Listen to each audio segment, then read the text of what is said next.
अस्सलाम वालेकुम। तुम्हारे वक्त को छीन लिया गया।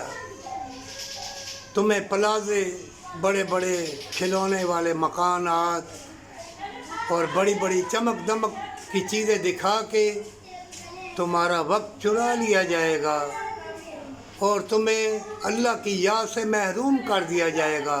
तुम्हारा ईमान तुम्हारे दिल में नहीं रहेगा। खुद पसंद लोग, गम देने वाले, फ़िक्र देने वाले, मिटाने वाले बहुत आएंगे, रूप धार धार के आएंगे।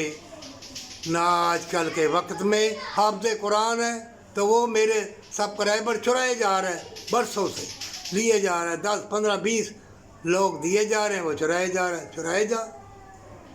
जो काम किसी के तकदीर में या शामत अमाल में लिखा है वो करके रहेगा।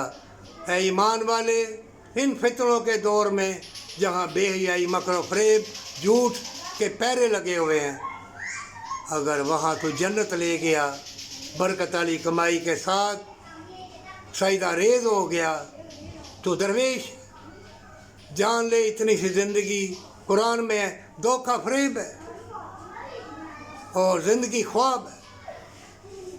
और मोमिनों, मसलों टसलों की तरफ मत बढ़ना। जितनी कुरान की आयतें आती है पढ़ो, सईदा रेज़ हो जाओ। अल्लाह से हर वक्त खैर बरकत मांगते रहा करो।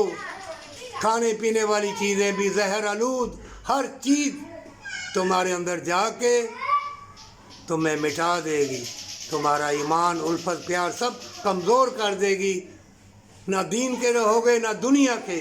अब भी वक्त है, अल्लाह से कौलो इकरार कर ले, अपना अल्लाह के सुपुर्द करके अल्लाह से कह कि ऐ परवरदिगार मुझे बचाना। ये खुद पसंद, ये दुनिया के तलबगार, ये झूठ मकर फरेब वाले लोग, ये सोने चांदी के घर इनको चाहिए, जन्नत नहीं चाहिए। तौबा की तौफीक किसी को नसीब होती है, पर सच्ची तौबा और माँ बाप से मोहब्बत।